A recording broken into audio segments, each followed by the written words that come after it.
వద్దు వెంకీ, వద్దు, నన్ను వదిలే. మా నుంచి తప్పించుకోవటం అంత సులభం కాదు. నేను పరిగెత్తి అలసిపోయాను.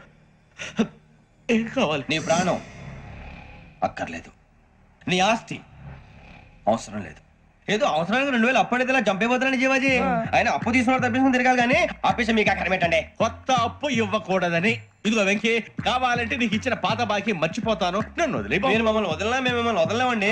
మీ దగ్గర అప్పు తీసుకున్న నిజం మమ్మల్ని నీలా వెంటాడుతుంది. అందుకు నన్ను ఎంత ఆడుతున్నారా? నన్ను అంతగా అయిపోలేదు. ఉండి లేదంటే మొత్తం లేకుండా పోతారు. ఇప్పుడు మీకు ఇస్తే జరిగేది అదే. ఇస్తే ఇవ్వండి, లేకపోతే మానేయండి, అంతేగాని శుక్రవారం పూట అశుభ మాటలు మాత్రం ఆడకండి. శుక్రవారం లేదు, శనివారం లేదు, అసలు వడ్డీ వ్యాపారం చేయడం లేదా? జీవాజీ డిస్కషన్స్ అనవసరం. ఇప్పటికి 18,000 ఇచ్చారు, ఇంకో 2,000 ఇస్తే 20,000 రౌండ్ ఫిగర్ అవుతుంది. 2 రోజులు తిరిగి ఇచ్చేస్తాం. వీళ్ళకి ఇప్పుడు దాకా ఇచ్చింది 14,000 కదా, 18,000 అంటాడేమిటి పెచ్చనాయాలు? పడ్డాడు కక్కుర్తాడు. సంగతి మనకి తెలుసు. సరేనయ్యా, ఇదే నేను మీకు ఇచ్చే ఆఖరి అప్పు. మీరు ఇచ్చిన ప్రతిసారి ఇలాగే అంటారు. ఇచ్చిన వచ్చిందని తగలేయకుండా ఊరికే వచ్చింది ఏంటి? అబ్బాయి ఏం లేదండి. జాగ్రత్తగా ఉపయోగించి పైకి రావాలయ్యా. సరే, ఈ 2,000తో 20,000 సంపాదిస్తారు. అదే కూర్చొని ఆలోచిస్తాం. ఆ జీవగాడు ఎప్పటికైనా జీవితంలో పైకి రావాలంటాడు. రోజు ఇంత పైకి వస్తాం తెల్లడికి. రే, మనం దొరికిన వాళ్ళ దగ్గర అప్పు చేసి తాగెత్తనం. ఇలా ఎన్నాళ్ళు ఇచ్చే వాళ్ళు ఉన్నన్నాళ్ళు తెలిసిన వాళ్ళందరూ అయిపోయారు, ఇంకెవరు మిగిలారా? అందుకే నేను ఎప్పుడు అంటూ ఉంటాను సర్కిల్ బెంచ్ మని ఒక రెండో పెంచుకుందామన్నా ఎవడు కోఆపరేట్ చేయట్లేదా? మనం చూస్తేనే జంప్ అక్కడ. అరే వడ్డీ ఎంతైనా పర్వాలేదు, అప్పు ఏంట్రా అంటే ఒక ముందు రాడే. ముందుకు వస్తే వాళ్ళు వెనక్కి వెళ్తారని భయం. భయం భయం భయం, ఎక్కడ చూసినా భయం. ఎన్నాళ్ళు భయం? మనల్ని చూస్తే మనకే పరమ అసహాయం చేస్తుంది. మనకే కాదు, ఊళ్ళో వాళ్ళందరికీ కూడా అదే ఫీలింగ్. అందరూ డిగ్రీ 3 సంవత్సరాలు చదివి పాస్ అయితే మనం 6 సంవత్సరాలు చదివి పాస్ అయ్యాం. మరి ఉద్యోగం ఎవడి? ఉద్యోగాలు ఇవ్వక, అప్పులు ఇవ్వక, తాగేది ఎలాగా, బతికేది ఎలాగా? అరే మనం మాత్రం మనుషులం కాదా? మనకి కోరికలు ఉండవా? ఇప్పుడు మనం ఆలోచించాల్సింది అది కాదు, రేపటికి ఎవరిని చంపాలి. కాలనీలో ఎవరు సార్?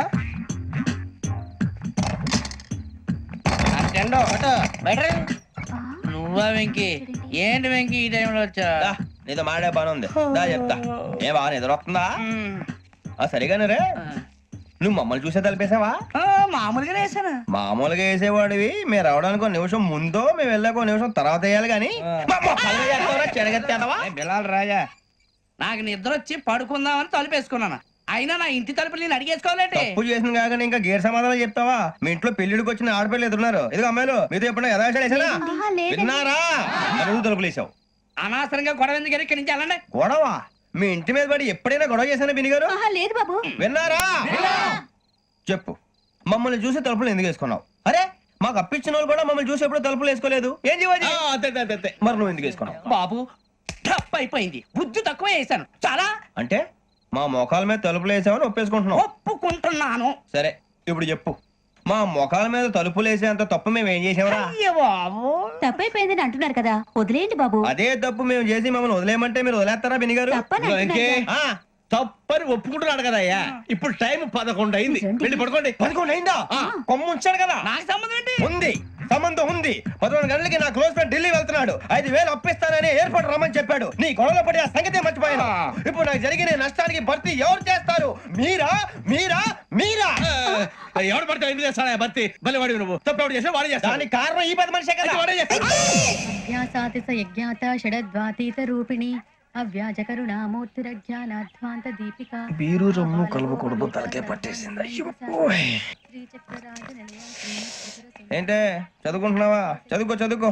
దేనైనా వెనక్కి తీసుకురావాలం గానీ కాలం వెనక్కి తీసుకురావడం ఎవడి వల్ల కాదు. టైం విలువ గురించి నువ్వు మాట్లాడడం. నువ్వు ఎలా పోతే నాకెందుకులే. ఏమ్మా నీ పూజ అయిందా? తలకే పట్టేసింది, కాస్త మజ్జిగుంటే ఇవే. మా నాయనే అందరూ పొద్దున్నే లేచి టీలు కాఫీలు అడుగుతుంటే నువ్వు మాత్రం మజ్జిగ అడుగుతున్నావురా. కాఫీలు టీలు తాగే స్టేజ్ వాడు ఎప్పుడో దాటిపోయాడు. రాత్రి తాగింది దిగాలంటే మజ్జిగే తాగాలి. నువ్వు తల దించుకోవడం ఎందుకురా? నీలాంటి యదవనగానందుకు నేనే దించుకోవాలి తల. రాత్ర సుబ్బారావు గారి ఇంటి మీద గొడవకి వెళ్ళేవంటగా. అలా చెప్పాడు మీకు? ఏ మళ్ళీ గొడవ కెడతావా? నీ దెబ్బకు భయపడి రాత్రి తలుపులు తీసి పడుకున్నారంట. తెల్లారగా టైంట్లో దొంగలు పడ్డారు. ఇంట్లో ఉందిలేండి, పట్టుకుపోవడానికి అక్కడ కూతురు తప్ప. ఎన్నాళ్ళు ఇలా బేవర్స్గా తిరుగుతావురా? ఇన్నాళ్ళని ఏం ఫిక్స్ అవ్వలేదండి. చిచి నాన్న, అమ్మా, కంబైన్ స్టైల్స్ కి ఫ్రెండ్స్ ఇంటికి పిలుద్దాం అంటే వీడికి భయపడి ఎవరు రావడం లేదు. నేనేం చేశానే? వాళ్ళ వంక అదోలా చూస్తున్నావంట. గొప్ప ఫిగర్ అని అదోలా చూస్తాను. ఏదో మోహాలు వేసుకొని చదిగా. ఆ గొంతు ఆ వాలకం చూడలేకపోతున్నాను రా బాబు. చిన్నప్పుడు వచ్చి నా అలాగే ఉన్నావు, తెగ ముడిచిపోయారు. ఇప్పుడు నచ్చట్లేదు నాన్నగారు మీకు? నేను యదవలతో డిస్కస్ చేయను. నేను చేస్తాను. మీరు చెప్పదలుచుకుంది ఏమిటో చెప్పండి. ఇంకా చెప్పేదే ఉంది. నువ్వు ఇలా గాలికి తిరుగుతుంటే నేను తిండి పెట్టలేను. నాన్నగారు ఇప్పుడు శుక్ర మహాదశి 4వ పాదంలో ఉంది. నేను ఇప్పుడు ఏం చేసినా కలిసి రాదు. శనిగారు సెంటర్ లో కాసేసి నన్నే చూస్తాడంట. వాడు అలా సైడ్ అయిపోయి నేను ఏదో ఒకటి అవుతాను కదా, మీరు కంగారు పడకండి. ఇవన్నీ ఆ జగదాంబ చౌదరి గారు చెప్పాడా? జేసీ గారిని గాడు గిడు అనకండి బాబు, మీకే మంచిది కాదు. అబ్బా ఊరుకోండి, ఎవరి నమ్మకాలు వాళ్ళవి. ఎరా ఇంతకీ ఆ శనిగాడు సైడ్ కి ఎప్పుడు వెళ్తాడంట? నేను పోయా. నువ్వు సెంటర్ లోకి రావాలమ్మా. మరి ఆ గురువు సెంటర్ లోకి ఎప్పుడు వస్తాడంటావు? అవన్నీ మనకి తెలుస్తాయి అంటే జేసీ గారు తెలుస్తాయి. నాన్నగారు ఒక 1000 రూపాయలు ఇవ్వండి, నెక్స్ట్ నుంచి అన్ని అడిగేసి వస్తాను. ఎదిగిన కూతురు గుండెల మీద కుంపటైతే నీలాంటి బేవార్స్ కొడుకు క్లైమోర్ మైన్స్ లాంటి వాడు చీదరిదుడా. ఆ జేసీ గారు పోయాక వీడు నేను అమ్మ నువ్వే ఫీల్ ఓకే. ఆయన కావాలని అంటున్న మాటలు కాదు, ఆయన దేవుడు. కానీ ఆ శనిగాడు ఆడి కాన్సన్ట్రేషన్ అంతా నా మీదే పెట్టేశాడు. మరి ఇప్పుడు ఎలాగరా నాన్న? ఆ పని మీద డబ్బులు అడుగుతుంటే నిసుకుంటున్నాడు. పోనీ నువ్వేనా ఇవే? నా దగ్గర కూడా లేవురా. తెలుగు భాషలో నాకు నచ్చని ఒకే ఒక్క పదం లేదు.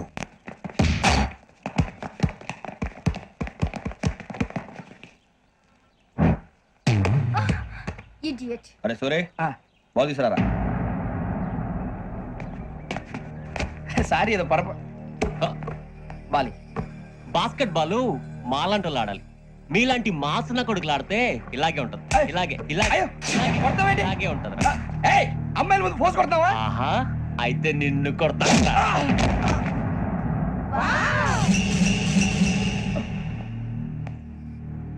వాడు అమ్మాయిలు ఉన్నారని చూడరా ఎరా రెచ్చిపోతున్నాడు. బాస్కెట్ బాల్ మీ వాడి ఆట కానీ మీలాంటి మాసోళ్ళు ఆడే ఆట కాదు అంటున్నాడు రా. రే ఇంత ముందు 2-3 సార్లు కూడా ప్రతి విషయంలో జోక్యం చేసుకుని మనల్ని కొడుతున్నాడు రా. వాడిని ఏదో ఒకటి చేయాలరా, వాడిని వదలొద్దురా.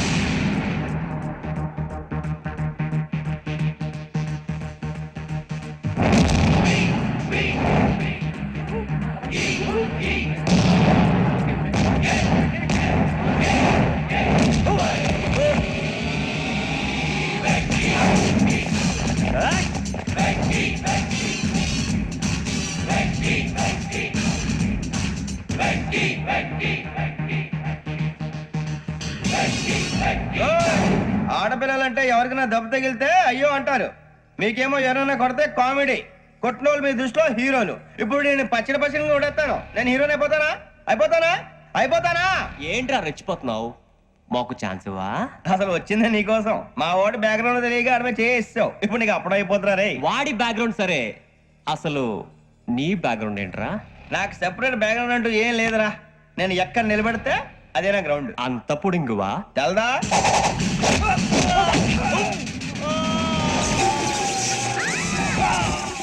ఎవ్వా మన మామిడి కొట్టినప్పుడు వావ్ అన్నారు, ఇలాగే ఉంటుంది మరి.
సూర్యబాబు,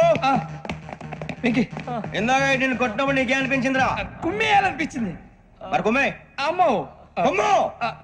రేయ్ నిన్ను అమ్మాయిల ముందు పట్టుకొని కొడతాను. అలా కొడితే ఏ తగ్గుతుందిరా ఆడికి? అసలే ఎక్సర్సైజ్ బాడీ ఏదవుది. తప్ప చెప్తాను, కొడితే మడతడిపోవాలి. మాస్తో పెట్టుకుంటే మడతడిపోద్ది. ప్రపంచంలో ప్రతి వాడు ఏదో పని చేసుకుంటున్నాడు, మనం తప్ప. మా కాంట్రాక్టర్ తో చెప్పి పని ఏదైనా ఇప్పించరా? ఎలాంటి పనులు మేము చేయం. డిగ్రీలు బిఏ, నేను ఎంఏ. ఇలా ఇచ్చాడేంట్రా? అయ్యి బాబోయ్, ఇంకేమైందిరా? మడతాడిపోయిందిరా బాబు.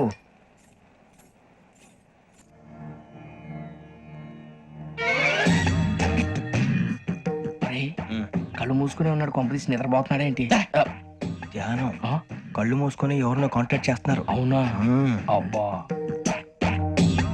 రామ్ ప్రసాద్, నీకు నిజం చెప్పాలంటే బాధగా ఉంది, కానీ చెప్పక తప్పదు. ఎందుకంటే అది నిజం కాబట్టి. Correct sir, correct. ఏంటి సార్ అది? నీకు 40 ఏళ్ళు వచ్చే వరకు కష్టాలు తప్పవు. గురుజీ, అవి మామూలు కష్టాలు కావు, అష్ట కష్టాలనే చెప్పాలి. ఉదాహరణకు అవి ఎలా ఉంటాయంటే, దొరక్క నీకు ఫుడ్ దొరికితే అది నీ నోటికందే లోగా నీ కాలో నీ చెయ్యో తగిలే మట్టిపాలైపోతుంది. నీ వాకలికి తట్టుకోలేక అప్పు కోసం ఎండను పడి వెళితే అక్కడ తాళం వేసి ఉంటుంది. మరో కఠోరమైన నిజమేమిటంటే, నీ దరిద్రాన్ని చూసి భరించలేక నీ భార్య లేచి వెళ్ళిపోతుంది. ఒక్కతేనా ఎవరితోనన్నా? తప్పు. అతని దురదృష్టాన్ని చూసి ఎగతాళి చేయకు రమణ. Sorry sir. ఇదయ్యా రాంప్రసాద్, నువ్వు ఈ 40 ఏళ్ళు ఈ నరకాన్ని అనుభవించక తప్పదు. 40 ఏళ్ళ తర్వాత అలవాటైపోతుంది. ఇక నువ్వు వెళ్ళొచ్చు. ఏమో వెంకటేశ్వరరావు, కులాసైనా రమ్మన్నారట. నీకు శుభవార్త చెబుదామని పిలిపించాను. ఏంటి గురుజీ? నీకు శుక్రమహాదశ ప్రారంభం అవబోతుంది. అంటే శనిగా సెట్ అయిపోయినట్టేనా? ఆల్మోస్ట్ అయిపోయినట్టే. మీరంతా టోపీలు పెట్టుకునే ఉద్యోగాలు కూడా చేసుకుంటారు. ఇప్పటిదాకా మేమందరికీ టోపీలు పెట్టాం గానీ మాకు మేమే టోపీలు పెట్టుకుంటాం ఎప్పుడు అనుకోలేదు గురుజీ. అదే విధి. మరి ఇప్పుడు బిల్ల బంటోతు నుంచి బీట్ కానిస్టేబుల్ వరకు అందరికి నెత్తిమి టోపీలు ఉంటాయి. అందులో ఏ ఉద్యోగం? ఎస్ఐ గారు కూడా టోపీ పెట్టుకుంటారు కదా? ఏది మన చదివే చదువులకు ఎస్ఐ ఉద్యోగాలు ఇస్తారేంటి? గ్రహాలు శాసిస్తున్నప్పుడు చదువులతో పని లేదు. ఏబిసిడీలు చదివినా చాలు మీ జీవితాలు విచిత్రమైన మలుపులు తిరుగుతాయి. మీకు విపరీతమైన ఫాలోయింగ్ వచ్చేస్తుంది. మీరు చాలా ఫేమస్ అయిపోతారు. వింటానికి చాలా బాగుంది. ఇప్పుడు మమ్మల్ని ఏం చేయమంటారు గురూజీ? ఏమీ చెయ్యదు, వెయిట్ చేయండి. కాలం కలిసి వస్తే అదృష్టమే మిమ్మల్ని గేలం వేసి పట్టుకుంటుంది. అంతవరకు వెయిట్ చేయండి. వెయిట్ చేసి కొంచెం వెయిట్ కూడా పెరిగింది. అయినా పర్వాలేదు, వెయిట్ చేస్తాం. అందాక ఏ అప్పు సపోర్ట్ చేసుకుని తాగుతాం. బ్రతుకుతాం అన్నట్టు అప్పు అంటే గుర్తొచ్చింది. అప్పు మీద మీ అభిప్రాయం ఏంటి గురూజీ? ఏంటరా కింద నుంచి మీకు ఎదుగుతున్నాను రా. ఇక్కడేం చేస్తున్నారు? మన టైం బాగుందిరా. ఎవడన్నా అప్పిస్తున్నారా ఏంటి? కాదురా, ఉద్యోగాలు ఇస్తారమ్మన్నాడు. గురూజీ చూసారా, చౌదరిగా చెప్పింది నిజమే. మరి శుక్రమాదేశ్ మొదలైంది. ఇంతకీ ఎవరా మహానుభావుడు? నమస్కారం. నమస్తే. అయినరా నేను చెప్పింది? ఆహా, సాక్షాత్ ఎంప్లాయ్మెంట్ ఎక్స్చేంజ్ నడుచుకుంటూ వస్తున్నట్టు ఉంది. పదండి పట్టేద్దాం. నమస్కారం సార్. నమస్తే. వీలే సార్ మా ఫ్రెండ్స్. నమస్కారం. నమస్తే. నేను చెప్పానుగా, భగవాన్ గారు. ఆహా, పేర్లోనే దేవుడు ఉన్నాడు. లోపల కూడా పాజిటివ్ థింకింగ్ ఎక్కువ. ఇంతకీ మీరు ఇండియానా చైనీసా? India sir. మా ఫేసులు చూస్తారు అనిపించలేదు మీకు? భలే కామెడీ ఫీల్ అలా ఉన్నాడు. నేను అడిగేది ఇండియన్ రెస్టారెంటా చైనీస్ రెస్టారెంటా అని. నేను ఏది ఓపెన్ గా డిస్కస్ చేయను కదా. పేరు చూసి స్కూల్లో డిస్కషన్ పెడతాడు అనుకుంటే వీటేంట్రా హోటల్ అంటున్నాడు. బాబు ఎట్ ఫీల్ అవుతున్నాడు. అంతా మీ ఇష్టం ఉంటున్నారు సార్. ఫస్ట్ చైనీస్ రెస్టారెంట్ కి వెళ్దాం. నెక్స్ట్ అక్కడ డిసైడ్ చేద్దాం.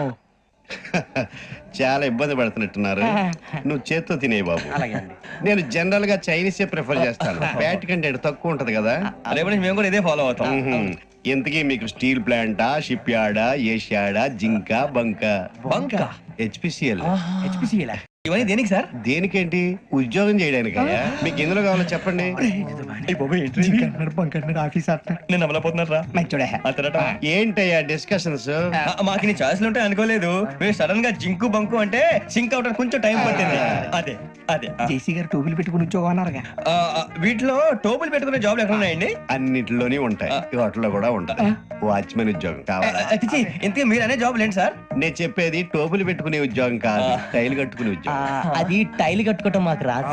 వాళ్ళు కడతారులే. ఇంతకీ మీకు జిఎం కావాలనా, ఏజిఎం కావాలనా? అతను పిలుస్తున్నాడు చూడు బాబు. జిఎం అడిగితే ఎలా ఉంటుందంట? ఏజీఎం అంటే వెంటనే కొంచెం పెద్దదిగా ఉంది. ఏజీఎం ఇప్పించండి సార్. అనుకున్నాను నువ్వు ఇది అడుగుతావని. జిఎం అంటే జనరల్ మేనేజర్, ఏజిఎం అంటే అసిస్టెంట్ జనరల్ మేనేజర్. తూచండి, మాకు జిఎంఏ కావాలి సార్. అది సరే కానీ భగవాన్ జీ, ఈ ఉద్యోగాలకి టోపులు పెట్టుకుని వెళ్ళొచ్చా? నీ ఇష్టం వచ్చినట్టు వెళ్ళొచ్చమ్మా. అయితే నాకు జింక్లో నాకు స్టీల్ ప్లేట్ నాకు బంకులో గానీ. కన్ఫ్యూజ్ చేయగానే ఆయన్ని అందరికీ ఒక చోట ఇప్పించండి సార్. కలిసి పని చేసుకుంటాం. జీతం ఎంతండి? 30,000 అంటే 40,000. వడ్డీ ఎంత? అప్పు కాదయ్యా, నీకు ఇచ్చే జీతం. అంటే తిరిగి ఒక్కలేదా? ఫ్రస్ట్రేషన్ లో ఉన్నట్టున్నాడు. అవునండి. నువ్వు ఇచ్చిన వాళ్ళు తీసుకోరు. మాకు అవసరం కూడా అదే. అంతేకాదు ప్రతి నెల గ్రాట్యుటీ, పిఎఫ్, సిఎఫ్. బియ్యం కూడా సార్? నువ్వు యాక్ట్ చేస్తావా? భగవాన్ జీ, మీరు ఇదంతా ఎందుకు చేస్తున్నారు? ఊరికే మాత్రం కాదు. నేను మంచోడని చెప్పి నా కారు పెట్రోల్ లేకుండా వెళ్తుందా? వెళ్దాం. నేను ఇచ్చుకోవాల్సినవి ఉంటాయి కదా. కదా. ఇలా చూడు. అందుకని ఉద్యోగానికి వాళ్ళ ఆకారం తీసుకుంటా. మా గెటబుల్ చూసి మీరు అపార్థం చేసుకుంటున్నారు. మాకంత పొజిషన్ లేదండి బాబు. పోనీ నలుగురు కలిసి ఉద్యోగం చేసుకోవచ్చా? మీ దరిద్రం నాకు అర్థమైంది. థ్యాంక్స్. మీ నలుగురు కలిసి ఓ ₹1,00,000 ఇవ్వండి చాలు. నేను నమ్మనరా, డబ్బుల విషయంలో అసలు నమ్మను. నాన్నగారు మీరు అలా అంటాం భావ్యం కాదు. ఏదో జేసీ గారి సిఫార్సు వల్ల శని గారు సైడ్ అయ్యి శుక్రవారం దేశం మొదలైంది. ఉద్యోగం దానంతటి అదే వెతుకుంటూ వచ్చింది. అందుకని ఇంకేం కావాలో చెప్పండి. స్టీల్ ప్లాంట్ లో జీఎం అని పెద్ద పోస్ట్ అమ్మా. జీతం 30,000, నెల నెల ప్రమోషన్లు, సిఎఫ్లు, డిఎఫ్లు, పిఎఫ్లు, బిఎఫ్లు. ఇవన్నీ నువ్వు చదివిన చదువుకే. అబ్బాబే దీనికి చదువుకి సంబంధం లేదండి. చెప్పాను కదా శుక్ర మహాదశ. అది దాని పవర్ అనుకోండి, ఎఫెక్ట్ ఈ అనుకోండి. రోజుల్లో కూడా గ్రహాలు ఏటా nonsense. అబ్బా ఏంటండి వాడన్న ప్రతిదాన్ని ఇలా కొట్టి పడేస్తారు. చిన్నప్పటి నుంచి లక్షలు పోస్ట్ చదివించారు. అమ్మా నువ్వు లేని పోనీ పెట్టుకో. లక్షలు ఎక్కడైనా ఊరుకోరా, మాట వరుస కదాలే. ఒక 25,000 ఇస్తే వాడి జీవితం సెటిల్ అయిపోతుంది అంటున్నాడుగా. అంతగా ఆలోచిస్తారేంటండి? అమ్మా నాకు ఉద్యోగం రాగానే మీ అందరి స్టీల్ ప్లాంట్ షిఫ్ట్ చేస్తే ఓకే. నువ్వు చెప్పేదంతా కరెక్టేనా? నాన్నగారు మీకు అంత అనుమానం అది ఇవ్వకండి. సర్లే, ఇప్పటికిప్పుడు అంత డబ్బు అంటే కష్టం గానీ నా కెనటిక్ హోండా అమ్మాలి. నాకు తెలుసు మీరు ఆ నిర్ణయం తీసుకుంటారని, అందుకే పార్టీని పట్టుకొచ్చాను. బయట వెయిటింగ్.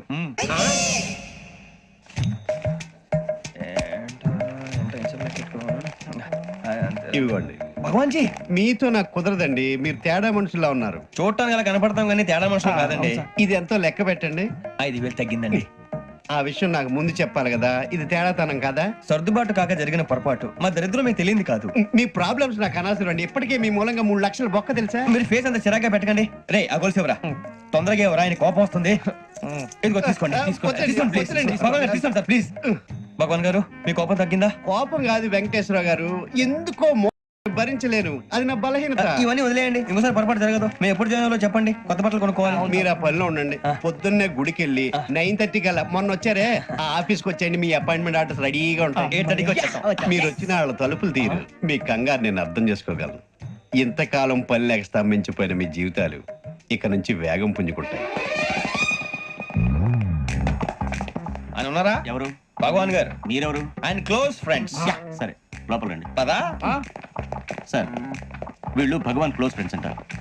సరే నువ్వు వెళ్ళు, నేను మాట్లాడతా. సార్ మీరంతా భగవాన్ స్నేహితులా? అవును. అలాంటి స్నేహితులు ఉన్నందుకు గర్వపడుతున్నాం. సరే ఏంటి సంగతి? ఏముంది, మా అపాయింట్మెంట్ ఆర్డర్ చేస్తే పట్టుకులు చేరిపోతాం. ఈ రోజు గురు పౌర్ణమి, మంచి రోజు. అపాయింట్మెంట్ ఆర్డర్ ఏంటి? మీకు అందాల్సిన నీకు అందనట్లేదు. ఏంటది? ఏంటంటావేంటి? ఒక్కోడు 25,000 ఇచ్చాం. భగవాన్ గారి హెల్పింగ్ నేచర్ కాబట్టి తక్కువ రేటుకి ఒప్పుకున్నాడు. ఇంతకీ ఇది ఏ ఆఫీసో మీకు తెలుసా? తెలుసుకోవాల్సిన అవసరం మాకు లేదు, కానీ చెప్పాల్సిన అవసరం మాకుంది. యాంటీ కరప్షన్ బ్యూరో అంటే అవినీతి నిరోధక శాఖ. లంచం తీసుకోవటమే కాదు, ఇవ్వటం కూడా నేరం. మీ భగవాన్ గారు ఒక 420. మా బాబుకి ఇన్ని తిట్లు వచ్చిన విషయం నిన్నే తెలిసింది నాకు. ఇంతవరకు మా బాబు నా ఒట్టుమే చేయలేదని మీ అందరితో గర్వంగా చెప్పుకునేవాడిని. ఫస్ట్ టైం మ్యాన్ హ్యాండింగ్ రికార్డ్ 5,000 తక్కువ నా గోల్ చెలుగు లాగేస్తాడు. అరే కోపడకండి రా, వాడు ఇక్కడే దొరుకుతాడని మా ఫ్రెండ్ చెప్పాడు. తొక్క దొరుకుతాడు. మీకు జింక్ లో కావాలనా, బంక్ లో కావాలనా, స్టీల్ ప్లాంట్ లో కావాలనా, షిప్ యార్డ్ లో కావాలనా? అంటే ఎక్కడ పడితే అక్కడ ఇప్పిస్తారా సార్? ఎక్కడ పడితే అక్కడ, ఎలా కావాలంటే అలా చేసుకుందాం. ఇబ్బంది ఏమీ లేదు. ఆపరేషన్ లో కావాలనా? అవి గేమ్స్ కదా సార్. ఆ స్పోర్ట్స్ కోటా లేవయ్యా. ఏమైంది సార్? ఉద్యోగాలు ఇప్పించమని ఎంట పడుతున్నారు. నువ్వు టచ్ లో ఫోన్ చేయ. అలాగే సార్.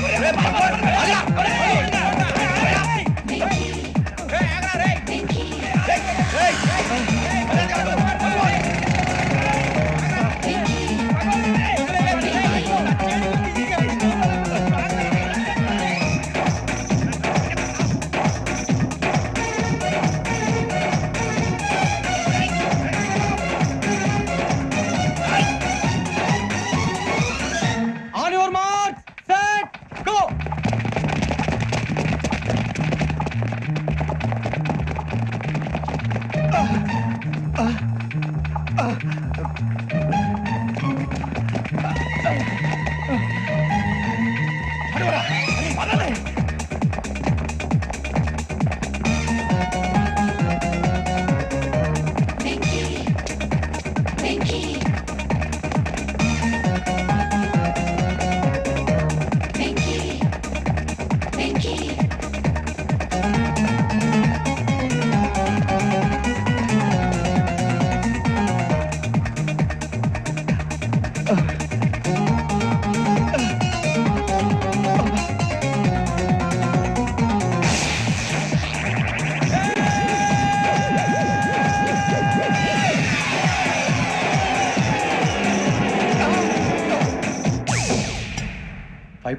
అవును సార్.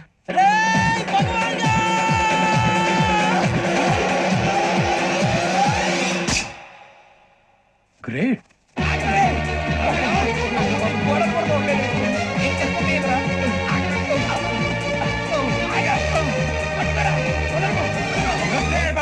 మీ నలుగురు సెలెక్ట్ అయ్యారు. దేనికి?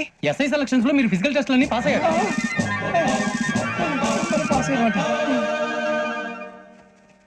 కానీ మేము అప్లై చేయలేదు సార్. అప్లై చేయలేదా? చేయి వదలకండి సార్, కాలు పట్టుకోవాల్సి వస్తుంది. రాగరాకు వచ్చిన అవకాశం. సరే, మీరంతా డిగ్రీలు పాస్ అయ్యారా? ఎప్పుడో. ఓకే, ఇప్పుడు అప్లై చేయండి. Thank you sir. నేను మేనేజ్ చేస్తాను. Thank you sir. మీరు రిటర్న్ టెస్ట్ ప్రిపేర్ అలాగే సార్. All the best. రేయ్, ఈ పరీక్షల్లో సమాధానాలని ఏబిసిడ్యూల్లోనే ఉంటాయి. ప్రతి ప్రశ్నకి 4 ఏదో ఒకటి కరెక్ట్ ఆన్సర్. ఏది కరెక్టో మనకు తెలియదు కదరా. నీకు ఏబిసిడ్యూల్ తెలుసు కదా? తెలుసు. అయితే కళ్ళు మూసుకుని 4 ఏదో ఒకటి రాసుకుంటూ పోతాం. మన అదృష్టం బాగుండి అవి కరెక్ట్ అయితే పాస్ అయిపోతాం. ఎస్ఎల్ కూడా అయిపోతాం. వారిని ఏబిసిడీలు వస్తే అసైల్ అయిపోతాం అని తెలిస్తే నాన్న కష్టాలు పడి డిగ్రీలు చేసేవాళ్ళం కాదు కదరా. రెడీ, స్టార్ట్ చేద్దాం. నీ ఇష్టదేమో ఆంజనేయ స్వామి. వేసుకో. నీ ఇష్ట పొలిటీషియన్ వాజ్పేయి. ఏబిసిడీలో రావాలి. నేషనల్ లెవెల్లో కాదు, స్టేట్ లెవెల్లో 7. స్టేట్ అయితే చంద్రబాబు నాయుడు. సిఎస్కో. నీకు ఇష్టం క్రికెటర్ ఎవర్రా? Mister dependable. ఆడేవడరా? ఓ నీ క్రికెట్ లో విజ్ఞాన ప్రదర్శనలో ద్రావిడు. డిఎస్కో. వేసావా? నీకు ఇష్టమైన నటుడు? బాలకృష్ణ. సమర్సింహారెడ్డిలో డీటెయిల్స్ వద్దు, బిఎస్కో. అయిపోయిందిరా. అందరూ దీన్నే ఫాలో అవ్వాలి. రాత్రికి ఏబిసిడీలు బాగా బట్టి పట్టండి. అందరూ ఏవే ఆన్సర్లు రాయాలి. మునిగితే అందరూ కలిసి మునుగుదాం. అయినా గురువారం పాటు గురుమేట్ల మీద కూర్చొని రాసింది ఖచ్చితంగా జరుగుతుందని జేసీ గారు చెప్పారు. మన ప్రయత్నం మనం చేద్దాం, మిగిలిన వినాయకుడి మీద వదిలేద్దాం. ఆయన కూడా ఏదో పని ఉండాలి కదా.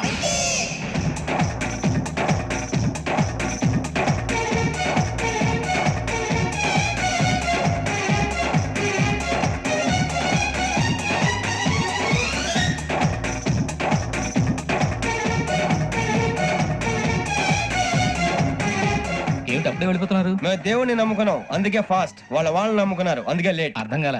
మా కాన్సెప్ట్ నీకు అర్థమైతే గుండా సత్తావు. వస్తా.